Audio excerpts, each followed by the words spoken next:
Գործազրկության մակարդակով եւ աղքատության բարձր ցուցանիշով աչքի ընկնող Գյումրին մեծ տպավորություն է թողել հույս կազմակերպության ղեկավար ամերիկահայ բարերար Էմմա Կարապետյանի վրա։ Վերջինս շուրջ 25 տարի ապրելով հայրենիքից դուրս չէր էլ կարող պատկերացնել, թե ինչպես կարող են մարդիկ 2 տարուց ավելի ապրել տնակներում, այն էլ այնպիսի ծանր պայմաններում, ինչպիսին այսօր Գյումրիում շատ ու շատ ընտանիքներ են ապրում։ Ամռանը գալով Գյումրի տիկին Էմման շրջել է տնական թաղամասերում, խոսել բնակիչների հետ եւ ընտրել 61 ընտանիք։ Դրանից հետո հույս կազմակերպության անդամները, որոնց ընդգրկված են միայն բարերարի հարազատները, նրանց ամեն ամիս 30-ից $100 գումար են ուղարկել, ինչպես նաև ցուցաբերել են նյութական աջակցություն։ Այդ ընտանիքները գումարի հետ ստացել են նաև սնունդ, հագուստ եւ խաղալիքներ։ Ընտանիքներին ընտրել եմ մեկ քայլելով, դպրոցներից վերցրել եմ երեխաներ, որոնք լավ են սովորում, բայց վատ վիճակներում են ապրել։ Շրջաններում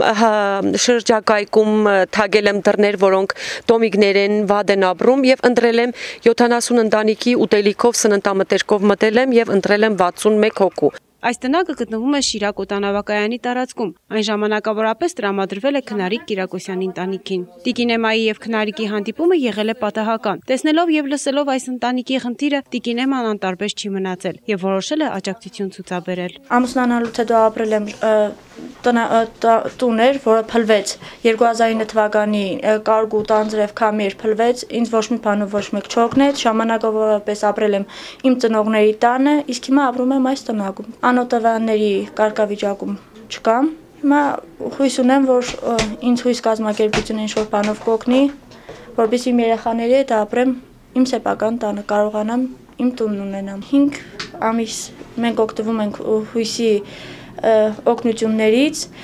մեզ եւ դրամական օգնություն են տրամադրել, եւ սնունդի, եւ քրենական պիտույկի, երեխաներին խաղալիքներ։ Անտառավան 5-րդ թաղամաս 232-066 տնակում բնակվող Անահիտ Ճավրիշյանի հետ ծանոթությունը եւս եղել է պատահական։ Անահիտն էլ ապրելով սոցիալապես ծանր պայմաններում երախտապարտ է, որ կա մեկ, ով առանց շահ հետապնդելու արդեն մի քանի ամիս է օգնում է իրենց։ Պատահական եկավ դուրը թագեց,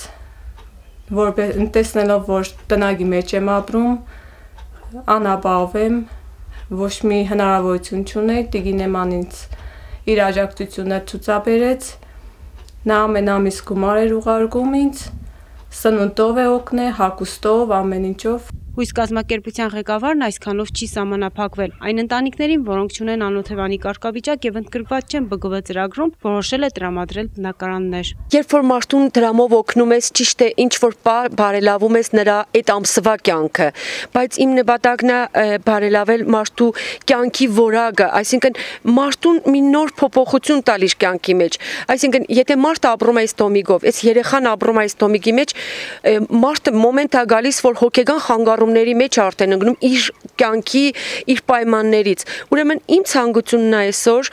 4-5 ամիսը մեկ գուցե հավաքենք այդ գումարները, որ առաջ թոշակ էինք տալիս, եւ կարողանանք բնակարաններ առնել այս մարդկանց համար։ Հիմա 61-ից մեկ ընտանիքից երևի 10-12-ը ապրում են դոմիկներում, բոլորից դիմումներ են վերցրել, որ